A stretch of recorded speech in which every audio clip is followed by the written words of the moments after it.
बहुत समय पहले की बात है। एक गांव में एक लकड़हारा रहता था। वह बहुत गरीब था, लेकिन वह ईमानदार और मेहनती था। लकड़हारे का नाम रामू था। हर दिन वह जंगल में जाता और लकड़ियां काटकर उन्हें बेचने के लिए गांव में लाता था। एक दिन रामू नदी के किनारे एक पेड़ काट रहा था। अचानक उसकी कुल्हाड़ी नदी में गिर गई। रामू बहुत परेशान हो गया, क्योंकि वह उसकी एकमात्र कुल्हाड़ी थी और उसके बिना वह लकड़ियां नहीं काट सकता था। रामू ने नदी के पास जाकर ईश्वर से प्रार्थना की।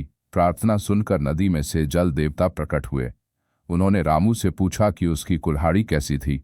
रामू ने सच्चाई से कहा कि उसकी कुल्हाड़ी लोहे की थी, लेकिन जल देवता ने उसे सोने की कुल्हाड़ी दिखाई और पूछा कि क्या यह उसकी थी।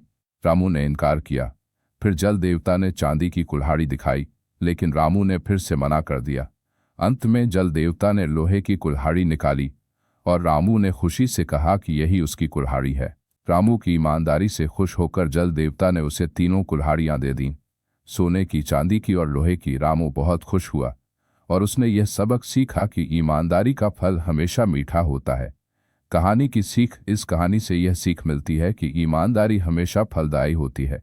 जब हम सच बोलते हैं और सच्चाई के रास्ते पर चलते हैं तो हमें सफलता और सम्मान मिलता है।